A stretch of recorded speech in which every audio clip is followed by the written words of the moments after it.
What's up, people? Welcome back to episode God knows what. 8. There we go. In this episode, we're talking about some of the cool stuff that has come out over the last couple of weeks, what's been selling, what hasn't maybe, and then also, Supreme just dropped the cobweb, spiderweb. Why do I keep on calling it cobweb? Spiderweb football jersey. Well, it's got cobwebs on the sleeves. Yeah, I think they're pretty spiderwebs, sick, cobwebs, whatever you want to call it. Yeah, they just dropped. Yeah, they dropped and actually was like, we knew we were going to go for it because we had a few stores contact us asking. So it's a good way to gauge Supreme. Yeah, massively. A lot of people, I think, they struggle to gauge what's going to do well because, well, you know, I can talk for days about that, but a lot of people that sort of give resale advice don't know what they're talking about. But luckily we work with a lot of stores so we can kind of gauge what they want to buy, and then that helps us to predict what's going to do well. So this week was the spiderweb football jersey. It's pretty sick. Similar to the baseball jersey that dropped a few weeks ago, which was like doing like £100 profit. Around that, yeah. I mean, this one is close to that as well. Someone in the group sold 2 in 38 minutes. £116 profit. For like combined, that's still amazing. It's good, man. It's really good. Sitting on a website, buying a couple of things and selling them. Yeah, it's great. So yeah, Supreme's dead as far as everyone's concerned. But, yeah. Maybe we just have that little magic touch. Yeah, I mean, there's a few questions on that actually inside the group. So we're going to be, I don't know if I said it or not, but we're going to be answering a few questions because there's been a few good questions in the group. But yeah, hope everyone's been well. We have been just busy working away. A lot of buying and selling. Buying and selling. Yeah, we sold all of our Jordan 4 breads, which is which is good basically. Bar a few that are in consignment. Oh yeah, there's still a few in consignment, We've been selling them through consignment for $330 or $340. Well, yeah, it depends on the size. Yeah, but yeah. Crazy. Which is nuts. And then we sold all of the Supreme DNs, which has been good. And then a couple of like handballs, a couple of specials and whatnot. A lot of stores, I think, are buying in preparation for like summer. Yeah. It seems that way anyway. I can't really think why else. Because there was a couple weeks or 2-3 week period where people weren't really buying a huge amount. No one buys at this time of year, really. I haven't bought a new pair of shoes or anything. Because you're not leaving the house that much. Yeah, you're not leaving the house, and when you do, it's fucking raining and it's cold and miserable, so you don't really want to like purchase something new. Do you know what I mean? So, but yeah, it's been busy though, man. It's been really hectic. I know people in the group will know that and whatnot, but today's been a good day. Yeah, you had the what do you call them? Trophy rooms. Yeah, that's a tough release. Trophy rooms are a great sort of talking point because it was funny last night. So the night before the release, someone asked, I posted the stock numbers, which were updated after the exclusive access. So started off with 2,400 pairs the other day, and then they sold basically 1,000 on the exclusive access that we had earlier in the week. So I posted the up-to-date stock numbers for Nike last night, and a member that was relatively new to reselling and also to the group was like complaining, sort of saying like, this is dreadful, that's such a small amount of stock. And I said, yeah, but count yourself lucky because previously we didn't get trophy rooms in the UK. Yeah. And he was like, oh, really? So he didn't know that. So then I went on to explain the whole story behind trophy rooms. And I think it's funny because even without knowing that, he's like hyped about this shoe. So when you actually tell someone the real sort of story behind, which I'll go into because maybe people listening don't know. So Trophy Room is owned by Marcus Jordan, who is Michael Jordan's son. Is he his eldest son? I'm not too sure. But he's owned that for a long time. So obviously they have a relationship with Jordan. Why wouldn't you? And they've had a few collaborations now. Previously, they've only really released at Trophy Room. And maybe on Nike US, I'm not 100%, but we've never really had them in EU or the UK. But the reason that they're so famous is because he just backdoored them all. Like pretty much the entire There was stock. like pictures as well, wasn't there? Yeah, there was so much evidence. It wasn't just like no one knew where the stock went. It was like these shoes are releasing today and there's like 20 pairs for sale. So yeah, he that was like a famous event in sneaker reselling history where Benjamin Kicks, is that his name? I was going to say Benjamin Button. Yeah, I think so. Benjamin Kicks posted this picture with like hundreds of pairs or maybe even thousands of pairs of trophy rooms. And I can't remember if it was before the release or just after. But it was so obvious that they were backdoored. Yeah. Like, you couldn't buy that many pairs from anywhere that got them. Yeah. So that's sort of why they're so famous, because there was so much controversy around that release. So now they're really sought after because no one had access to them previously. So that's why there's sort of this hype around them, because there are also like, it's a clean colorway. It's nice and it's a low. But it is a Jordan 1 low. So typically Jordan 1 low collaborations wouldn't do too well. Yeah, but I feel like they do better than the highs now, just because of they're a bit different. The highs are just so overproduced and mass produced and whatnot. Yeah, that's true. And obviously, and also you got Travis Scott as well, so it's like all of his are lows. It's mad how he hasn't done a high since obviously the OG. Yeah. But it's crazy, isn't it? What, Travis? You mean? Yeah, Oh, they're sorry, I all thought you were talking lows. about. I was going to say that's what the trophy rooms were. No, the lows. Yeah, Sorry, Travis. Well, he did them, but they were all like samples, right? So you've got, I think there's a reverse mocha and a fragment high. Oh yeah, there's a They're fragment, of friends course. and family. Yeah. Sample ones. Yeah, of course. But it would the be nice to fragment. see some more highs. But I also kind of I find lows more wearable. Yeah, same. Yeah, the fragments are so nice. Yeah, they're But insane. that's kind of a bit of history around the trophy room drop. There was 1,200 pairs or something. Mate, someone in the group got 3 pairs. Yeah, Fucking pure, and hell, that he is testament of. I said this the other day. You've got to be in it to win it. Yeah, He doesn't do like mass entries. Like, he just does one entry into each raffle, and he won. He won. Yeah, they're like 350, 400 pound profit. Yeah, I thought they were going to be more. They might climb over time, I think. But for today's climate, that's pretty good. It is very good. And really to good. buy a shoe for 140 quid and be able to make 200 quid profit on it, is still great. Also, touching on Supreme again, like we started with, you've got a jersey that's £98 retail or whatever, selling for 100. Well, they're listed on eBay for like 250 ish. The margin on that, the return on investment is crazy basically. compared to they're like fours and stuff, you know? Yeah, it's nice. very. There's a lot of stuff out there that people don't really understand and don't realize there's profit in. Even shoes, you know, like low key stuff. But I wanted to talk about the Palace Umbro collaboration because I don't think we've done a podcast since that, and that was obviously quite a big drop. Well, I don't think people realised it was a big drop until after the fact. Yeah. Our main sort of focus on that was the jerseys. So you had the white, which was like very reminiscent of an England jersey, and then the colourful ones, a blue one and a black one. Colourful ones were cool and very Palace-esque, but that white one is much more like bloke core. Yeah. Very Samba, like Gazelle. Yeah, exactly, yeah. Fits into So we that. knew that was going to do well. And then also the tracksuits, the crew neck, various other items from that collection. They're all very similar to Inter Milan or like basically vintage football tracksuits. Which is and so apparel. TikTok at the It is minute. so TikTok. Yeah. That's something like, I wonder if FD from the future has like, there is definitely a tracksuit that is based off. And he wears loads of those types of tracksuits. Very like Italian sort is- of. it It is is- Inter Milan, pretty much. It is basically. Fuck knows. I don't really know even much the about logo, football, even but- the logo is a rip off Yeah. of it. But yeah, those are doing crazy numbers. The crew necks are like £150 profit or Mad. something crazy like Yeah. that. It's crazy, and the isn't it? tracksuits were good as well, especially if you get the full set. But it's really interesting going back. And again, sorry if this is too niche to talk about, but we've started doing drop recaps inside the Paragon network, and it's basically where we go over previous recent releases and properly analyze market data to give like an average price that they're selling for, and therefore we can depict how much the average profit would have been if you had bought that item. Super interesting to look at like the total across the month of all the things we tell people to buy. If you were to have bought one of them, it's the profit total is crazy. I can't remember. Yeah. It is nuts.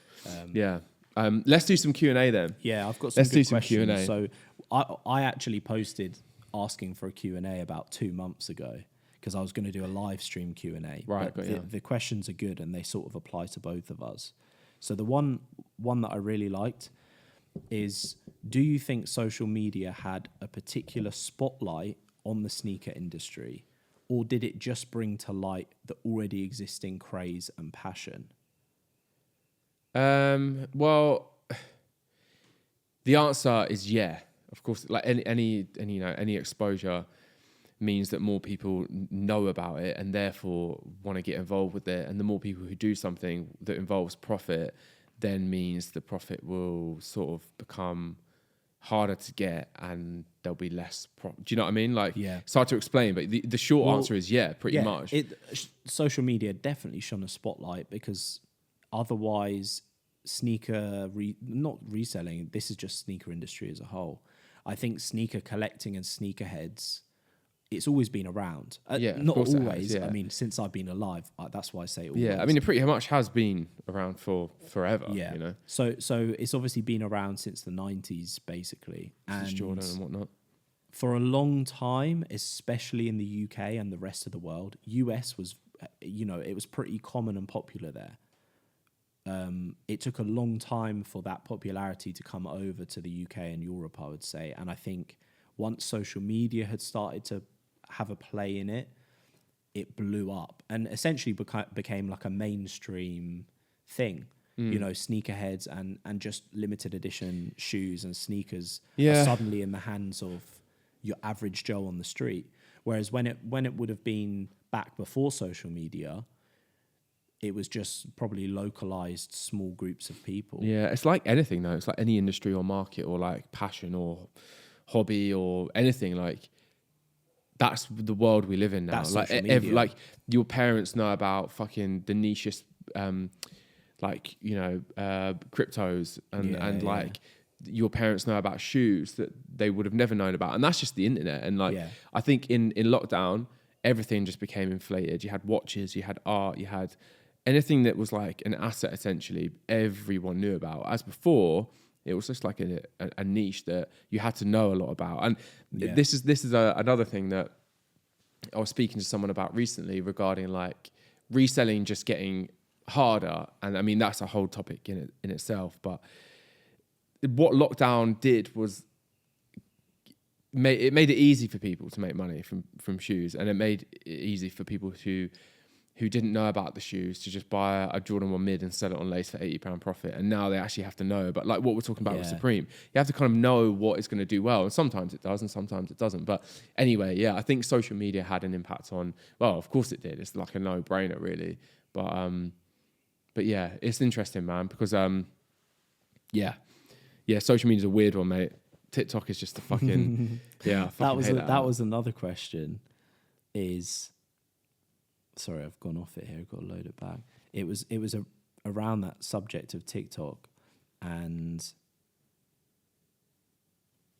whether we think sneaker TikTokers were a big reason for the reselling market getting more saturated than it was before. 100%. Yeah, it's like it's an obvious, like, of course, because like it happens. Yeah, again, it happens in every industry. I think a lot of people in who are involved in sneakers and whatnot think that all of this stuff regarding social media and like more people getting into it has just had an impact on sneakers. It has an impact on on every industry. Do you know what I mean? Like, like you just said, crypto is like a prime example. Like the average Joe didn't know about crypto, and then suddenly, I think it was lockdown, the big boom was like everyone knows about crypto. Yeah, and also what happened in the sneaker world is that people were giving away information, essentially knowledge and information on things like profitable shoes and releases and drops and whatnot in exchange for metrics that don't matter, like followers and likes and comments. So it just became this oversaturated, like,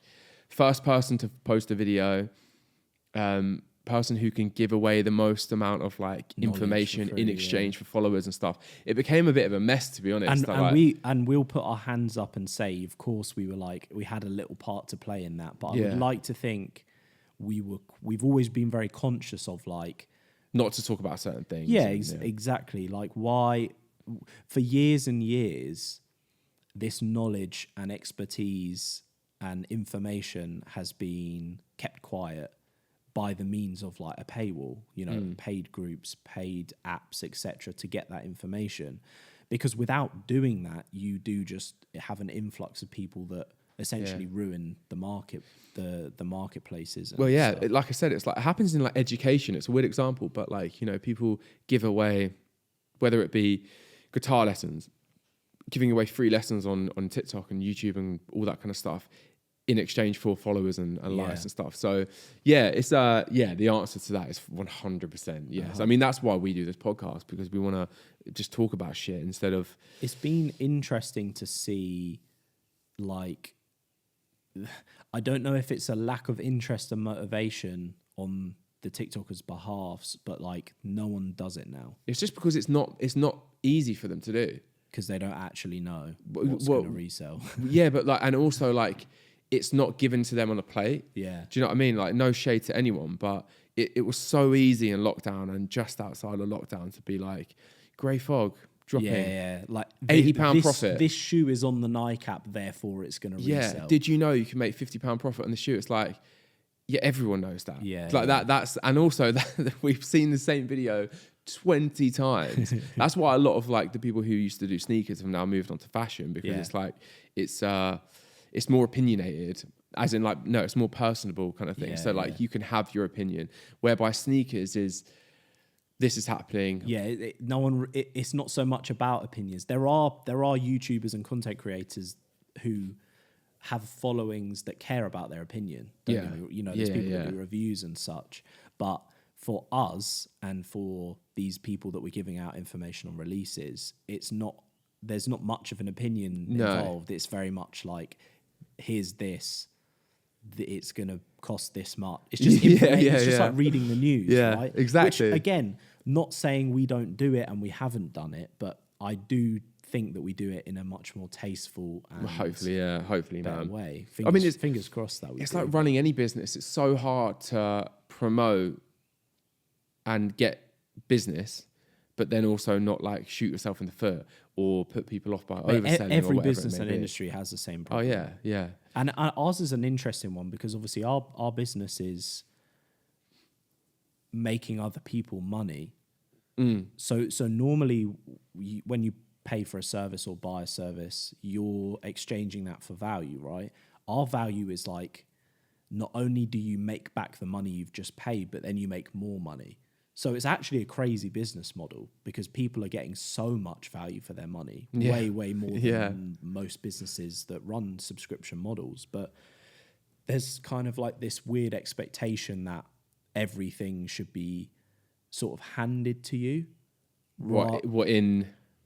As in, like, I've paid £30 for your group, therefore I should make back £30 without having to do anything. Yeah, and I think that's what I'm trying to say. And I think that comes down to marketing and making it sound more easier than it is. You know what I mean? Like, and that's what we try to do as well. Yeah, again, it's fucking hard, mate. Like, trying to figure out how to promote the group in a way that you're spelling it out for people. You're like clearing the smoke and mirrors. If you, like this shoe or this Supreme jersey just dropped, you could have made X amount on it. Did you even know it dropped? That is like a fact. Yeah, it's fact. But then you don't want someone to read into that and then sign up and go, cool, where's this jersey that I could buy? You know what I mean? It's like understanding that actually it's hard. It's hard to buy the item sometimes. Yeah. A better example would be like our free slots, right? Where for the Jordan 4 metallic golds, of course, a shoe that's not performing massively well, but a lot of our members wanted it. We explained that there was only really going to be £10, £20 profit in it. But it's a popular shoe. A lot of people wanted it. Yeah. We ran Come summer. Yeah, exactly. We ran 3 slots on that, checked out over 500 pairs. So an average of a pair a member, basically. Yeah.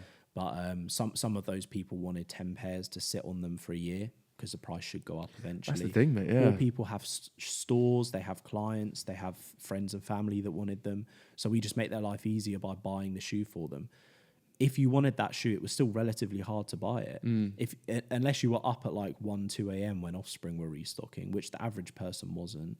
But yeah, that's an interesting release, because we kind of knew it would go exactly like this, I think. but there was a lot of people that seemed way too optimistic for it. Yeah, I've it's seen because in, like bot discords and stuff.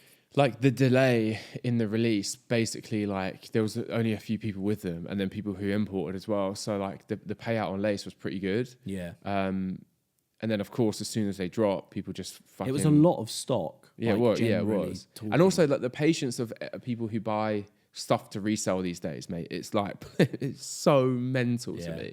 Like people literally buy a product, have it for one day, and go, sell now.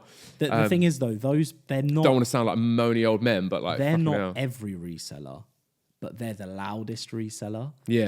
So you're not gonna hear someone with 50 pairs of that shoe that's gonna wait a month to sell them. They're not gonna say anything. They have no reason to tell you that.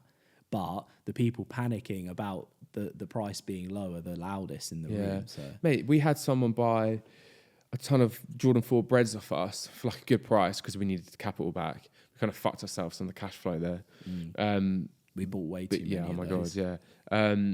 When he was like, I'm just buying them because I know these are going to be like 350, 380, easy, like towards the end of the year, you know, like. So it's crazy, man. Yeah, it's a fucking crazy old thing. There's a big like knowledge gap, and I guess that's our business, is to tell people and teach people how to do it. Yeah, because there's a lot of people we have in the group that are quite advanced, you could say, or like they've been reselling for a long time. They still use that group all day long, every day, because no matter how much experience you get, there's always not. In the humblest way, there's always people that know more than you. Yeah, and we've been doing this 12 years. If they've been doing it for 3, we still have experience that's much more than those 3 years. Well, yeah, and then also like your network is your net worth, isn't it? So like being surrounded by people who are buying and selling shoes, you're going to get more money than selling it on eBay. And you know what I mean? Like, yeah, 100%. So yeah, we don't want this fucking episode to be just a constant shout out about our group, but it is amazing. Yeah, so I mean, these questions are in the group, therefore they're about the group at the end of the day. Sign up. Again, I guess on this topic, which was a question I already answered in the group because I couldn't wait. Yeah. I was like, I've got an answer. It was, are you and this is from someone that's been a member for 3-4 years, a long time member.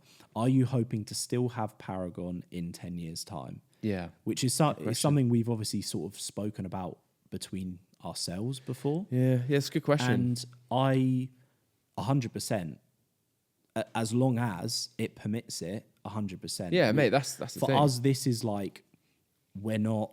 A lot of groups have come and gone in, like, just since groups have been a thing. You get groups popping up and they disappear, and majority of people that run groups are younger guys. They kind of have no intention of it being a long time thing. They're just, it's sort of a side thing whilst they're getting on with their normal life or their career, etc. So eventually their energy and commitment to the project is going to die out, which has happened a lot. For us, this is everything. This is years and years worth of sort of work coming to this point. So I first started my group in 2016. Met Eddie. When did we meet? 2018. And then when did we start? So I had a group existing. Most of you probably know this, but I had probably one of the first, if not like the first 1 or 2 groups. They weren't even called that at the time. It was just like a community where people paid me to tell them what to buy. And then I met Eddie and sort of became friends, and we had a passion for shoes. You didn't really know anything about the group side of stuff there. No, I had a drumming membership at the time, and I was sort of like, you were running a membership than I was, and it was like just combining the two worlds. Like, yeah, exactly. Yeah, it was. But the concept of like a sneaker group wasn't so much of a thing. I think I was in your group for a bit. Yeah, I said the first, like when we first met, I explained, yeah, like, what do you do? And I explained, I remember. I resell shoes, and I also have a group, and I invited you. That was a fucking. When was it? I think it was in your group, but I remember you text me and you said, "Did you get these?" And it was the Strange Love Dunks. Yeah. And I was like, "Oh mate, no, I wasn't around." And you were like, "Oh, for fuck's sake, like these are gonna do crazy." And I remember thinking at the time, like, well, you've just made your group a shit ton of money. Why didn't I know about this? Yeah, and also like That's fucking crazy. Yeah, the concept of a group it's been around for a long time, but I guess as time goes on, it becomes a more common thing. I think maybe like thinking out loud, I think with the group, it will always exist, like you said, if it permits, like if the if it. Yeah. As long as everyone doesn't cancel. exactly. But I think the only thing that would ever change is probably just like in my head, it would be amazing to have a group that doesn't have social media and doesn't have all of these things and just exists with like a good money and a group of people. Community. But the thing is, the reality is businesses don't work like that. Like they just don't. You need to promote your business. You need a constant you influx. Have costs. I think people misunderstand. Well, you have costs, but like you have customers. Customers change. Yeah. No business has a customer for life. That just doesn't work. So, like I think a lot of people in cook groups as well, like members, and rightly so, if the groups are promoting in like a sketchy way by twisting the truth, maybe. Oh, that's a whole nother topic. Yeah. Twisting the truth. But I think people in groups need to like understand that like it is a business, you know what I mean? You need to promote. Anyway, we're going off on one. I feel like I'm moaning quite a lot. Nah, in this episode. you're not. But yeah, to answer the question, for sure, man. I mean, it's been our lives. Like we've both had things outside of this that we've put to the back burner in order to do this and make it like the fucking best group it can be, and then also make as much money from shoes as possible. Really, in my opinion, it's only going to get better, and that's a pretty controversial thing to say. The average person that's involved in reselling and groups doesn't think that, but we're here. We have been here. 2016. It will be 10 years soon of running a group. Yeah, I've been reselling before that, but that's crazy to think that all of this sort of comes from buying and selling shoes, learning about them, telling other people how to buy and sell, creating a community. And in my opinion, as a community grows, everyone gets closer, stronger, and it grows and does great things. So I can't see it ever slowing down. It's kind of like a snowball. It gets bigger and bigger the more it rolls. And I think as well, for me, it's like the harsh reality of how difficult life can be and how hard earning money can be. And when I think about the stuff that I've been a member to or signed up to and have never used, and still I signed up to and never used, and like I won't think twice about spending 30 quid on like a basic meal out or whatever it may be. Yeah, like that's like an average Nando's like for me, days. Exactly. Yeah, for me, like spending £30 on something that one makes you money, second of all puts you around like trusted. We kicked someone yesterday for trying to sell fakes. Like puts you in a trusted group of people. You buy and sell cool shit. It's fun. It's also a community. Yeah, like, that's what I'm saying. You could join and not even care about shoes, but you meet people and you become... I mean, some of my best friends in life have been people I've met online. Yeah. And I maybe didn't meet them in person for years and years. And then now, some of my best friends. So I really like that question because it makes me... My mind straight away is like, yeah, of course. Mm-hmm. But people asking it obviously means they wonder... Yeah. I mean, I think it's natural as well. And I think like in life in general, whatever you're doing, I'm sure people can relate, like whatever you're doing on the third year and definitely the fourth, you naturally get bored of what you're doing. You look for like the greener grass, so to speak. And you're like, I've done this for a while. Like what's the word? I'm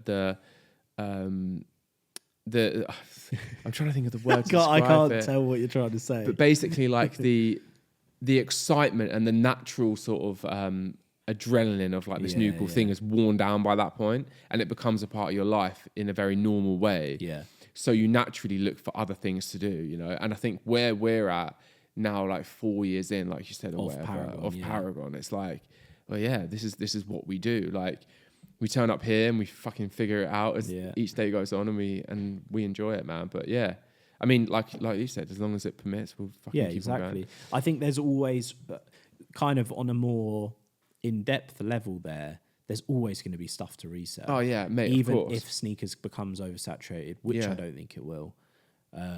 There's always stuff. There's always low-key stuff that we're buying and selling, and that's just the essence of the community. At the end of the day. What other banging questions have we got? So that was really it in terms of questions. There's a lot of One good one here. It's kind of off the topic of that. It's quite specific about botting, and it's someone asking, is it possible to discuss the negatives of botting? I'm sure everyone has talked about the positives lots, of course, copping loads of shoes and making a lot of profit, but no one ever really speaks about the downsides. So interesting. A story kind of comes to mind and we're very transparent about botting. We have a lot of sort of video guides and guidance within the group where we go through how to start botting. And that how to start botting video is actually more of don't start botting video. I go through a lot of the in-depth details of what really goes into it, and then analyzing whether your personal situation allows for it to even be profitable. Because there's a lot of investment involved when you start botting. You have to really analyze whether you're committed to it and ready to sort of start that journey, because there's a steep learning curve. I remember when you first got cyber. Oh my God, and had mate, to it was learn how to fucking use stressful. it. I bought cyber for Like £3,000. £3,000 back in the day. It's fucking mental. Crazy. You couldn't predict it, mate. You could not predict it. And at the time, it was a good price. Yeah. It was like a no-brainer. It was like, Or maybe it was like £2,500 and the market price was £3,000. Yeah, I think so yeah. But crazy. So a big example of like the downsides of botting, I mean, stress. Like it depends what scale you're working at. For the average person, it takes a lot of time to set up these bots and maintain them and run them. And now, not so much, but back in the day, there was like a new bot every week. So you'd spend 500 or £1,000 on a bot and then have to figure it out, because they're not the same. They all work differently, and you've got to set them up, and you've got to figure out which bot for which website, etc. So there's a lot of costs involved. That's my point there. Yeah. And a big example of this would have been that there was a period a few years back where I was sort of working with a team of people. We were all sort of buying for the same investor, working on a big scale. Now, I don't know the shoe. I don't know the release. I can't remember what it was. If I do remember, I'll put a picture up of the shoe. But we had this massive release. We were quite scaled at this time. There was like 4 or 5 of us, and the release was coming up. And what we typically do in like, I don't know how to explain this without being too nerdy, but you can't really do much pre-preparation for these sorts of things. You have the sooner you start, the more expensive it is. So you need to start setting up as close to the drop as possible, because you start spinning up servers, which are virtual machines, which cost money.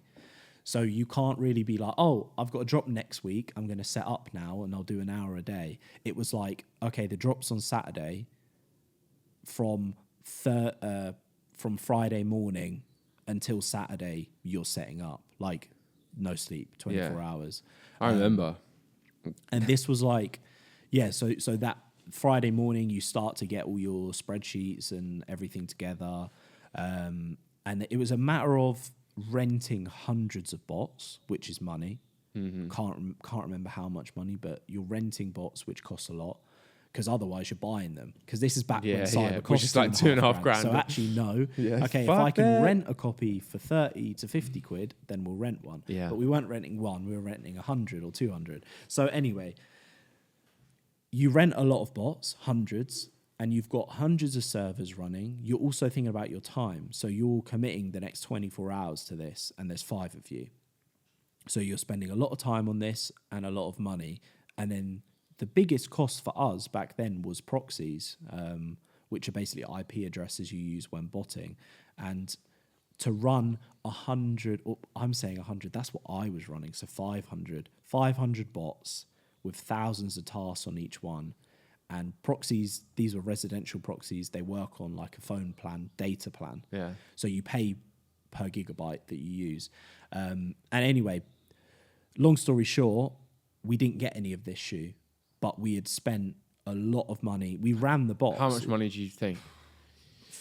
Close to 7, maybe upwards to 10 grand.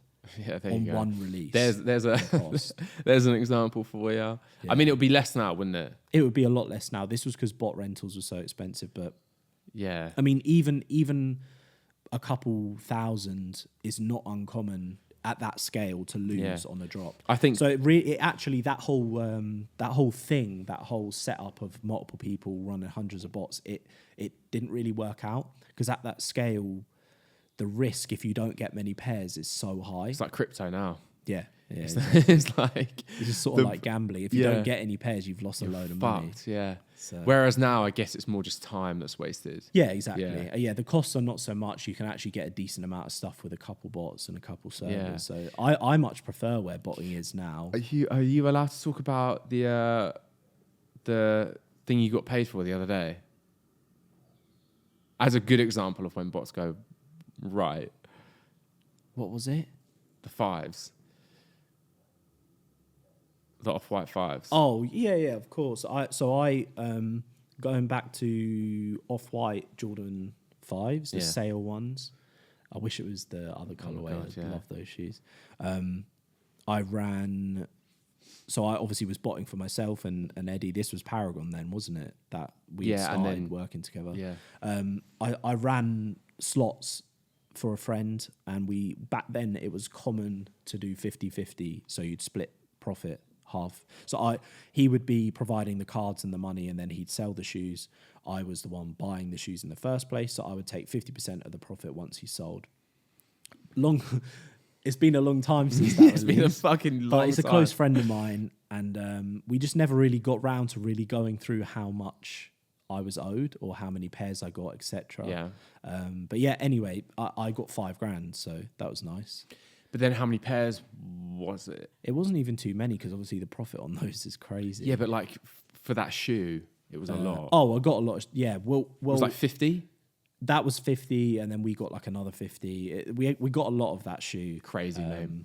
But yeah, Crazy. botting like it's super fun. I love it, and I'm like proper nerdy about stuff like that. Like Eddie was mentioning about crypto, stocks, forex, anything like that.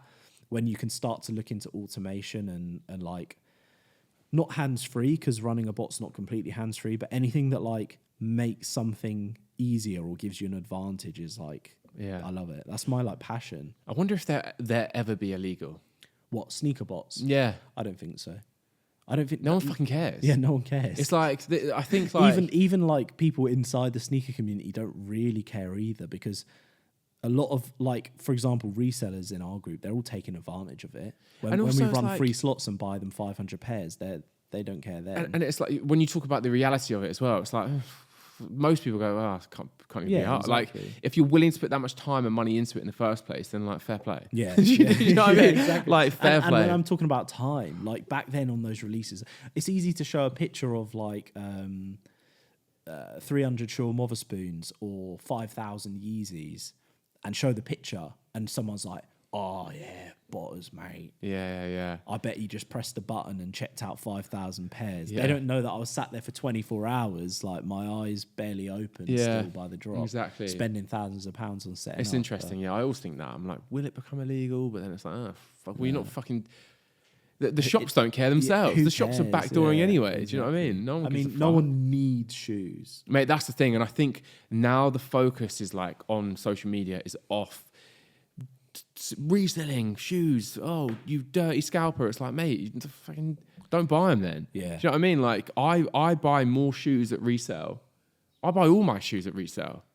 Yeah, it's part all the of ones it. I want. Yeah, exactly. All the shoes at resale. We somehow never always get have. our own sizes. Yeah, I mean, it's weird as well, because like all the shoes that we do get, I now just see it as like a transactional thing. Like I don't really want to like dip into the profit kind of thing. Yeah, it's almost easier to like sell it and then just buy it. Yeah, and then it's always the ones you truly want that you never really hit yourself as well. So yeah, it's interesting. Like Travis's. Yeah. We've had a horrific... Actually, the Black Phantoms, we got a few, but like apart from that, we never... and the Olives. Yeezys back in the day, I used to get in my size. I think like winning a raffle, E, and then my last name, and then a 9.5. I just got so lucky all the time. But talking about Yeezys, they're dead. Yeah. Pretty much. Yeah, they've been dead for depends who you are in the industry and what you do. Do you know what I mean? If you're a store owner in Glasgow, then fucking 350s are flying. Yeah, 350s they've been dead for a long time. Yeah. But Yeezy slides, like at the moment, they're just dropping hundreds of thousands of pairs, getting rid of all the stock. I wonder if one day Yeezys will come back. Who knows? Kanye man? will do something. It's not going to be called Yeezys. I mean, it's just fucking trends and styles, man. It's like they go backwards but forwards at the same time. So you never really know what's going to come into play. The only thing is with the slides, though, is that there's it's not even that they're out of fashion. A lot of people, slides are practical, right? Yeah. There's a lot of uses for them, holidays, around the house. Yeah. But there's only so many people that want them. Yeah. And there's so many colorways. There was one of the pairs there was 190,000 pairs of it. That Mental. was the Dark Onyx ones. Yeah, it's crazy, man. And they're still in stock, I'm pretty It's a sure. lot of fucking shoes. It's a lot of shoes. But yeah, I mean, just goes back to what we said about, like, you know, I think in social media in general, like, everyone just jumps on the trend. And I think the trend for a long time was, sneakers dead. Someone, no, the trend that you only know about has died. Yeah. Do you know what I mean? Yeah. The trend that you, like the Jordan 4 trend or Jordan 1 trend has now died. So yeah, in your opinion, sneakers are dead. Yeah. Mate, you see the sales volume I mean, for like gazelles and handballs. Like, anyone can crazy. Anyone can say anything on social media. Mate, the Supreme DNs we sold, I shipped today. Mental. Shipped 12 pairs or whatever, Supreme DNs. Yeah. For like 100 and something pound profit. On each pair. That's Easy. enough said, really. Anyway, I feel like this has been a not a deep episode, but like a... Well, it's good. We've not really spoken much about any like recent things, but I think that's quite nice to do. Yeah. We've had a lot of questions. There was even someone last night asking, can you go into a bit more detail about like running a cook group? But that's kind of what we've spoken about a little bit today. Yeah. I mean, it's a fucking whirlwind. Yeah. If you can't grasp that from my itself. questions, answers even. But yeah, man. I mean, next week we'll see what happens. We should get another guest on. Yeah, we should. It'd be good if you guys can let us know who you wanna hear from. We've been wanting to get Ryan back on for a while from London Sneaker Club. I feel like Ryan might be what do you call someone that's like kind of always there? Yeah. I don't think that's a word. No, do you know what I mean? Like, what's the you could have just said Ryan's going to be someone that's probably always going to be there. Yeah. What's the fucking word? Like I'm a lost. Recurring guest. Or Yeah, like I'm struggling with my words today. do you know what I mean? Like someone who's like not part of like the business. a regular. Yeah. Like, you know, when Whatever. like, you know, Logan Paul has his thingy, he has like, fucking hell, I don't know, maybe a co-host. I can't think. There's I a can't word think of for it. There it. is a word for it. But yeah, drop us down some suggestions down below of who you want to get on the podcast. Yeah. And Yeah, we'd man. be keen to know. But of course, as always, thank you for listening.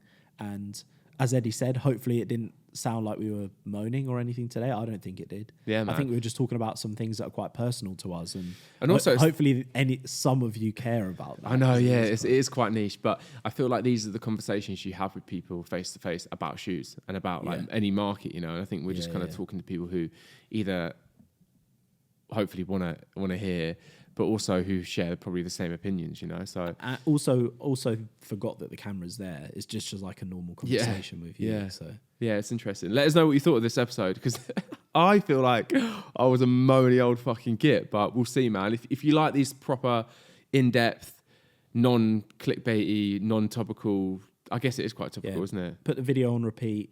Click the like button. Yeah. Get your mum to watch it. Yeah, man. Shout out all the mums. Let us know down below what you want to... If you've got any questions, mate, pop them down below. I think that's probably going to be the theme of like this podcast, really. Just It's Q&A. great. Yeah, there's only so much that we can come up with between the two of us to actually talk about. Yeah, and it's also... Without being, like we said, a news... Yeah. Like presenting the news like, because I have a list on my phone, but we've not touched it. I know, yeah. It's because most of the time it's like, well, I don't fucking... Who cares? Do you know what I mean? But when there is good shit to talk about... Actually, there is their skateboards. Have you seen that brand? No. There? Like green and black. SB coming out. Oh, I've seen the SBs. Yeah. I forgot what they... I went down an SB rabbit hole. I went down really? the April Skateboards YouTube channel rabbit hole. I never knew that Raisa Liao. Yeah, Raisa Liao and Yoto, who both have on. like banging SBs, are April skateboard Yeah, skaters. I think April's like one of the biggest. Which they're like is the umbrella strange. brand. Yeah, It's fucking sick, really, isn't it? Like they have April skateboards, so they have their own SB, and then under their umbrella they have skaters, and Who they then all have also have their own. they bands have and it's things fucking going on. cool. It's It's what a creative little brand that is. I love their artwork as well, mate. I don't know what you call it. It's like futuristic graffiti style, like do you know what I mean? Yeah, It's really I weird. don't know how to explain it either. We are struggling It's quite today. unique. With It's yeah, quite it is unique. It's fucking cool though, mate. And the guy who owns April Skateboards, I forgot his name, but I was in Tesco's the other day, and you know Tech Decks, Yep. they're harder than skating. They had April Skateboard Tech Decks. Really? It was weird seeing the April logo. I could never Tesco's. use Tech Decks. Either could I. I see some weird guy on TikTok. I use my now, thumb. He's like live streams him. Of course he himself, does. like around a skate park. Cool. That's the most TikTok thing. Thanks I've for ever tuning in, fucking heard. guys. Oh, radical, dude. What's the other shit they do on TikTok? They're like, I mean, loads of stand there and like pretend they're in a game, just over and AI over. stuff. That shit weirds me out, Yeah. mate. But yeah, it's weird seeing an April logo in Tesco's. Yeah. I bought it. Did you? Yeah. You're a sucker for a brand. A fucking whore for a brand. Cool. All right, people. Let us know what you thought of the episode. We'll see you next week. Peace. Bye.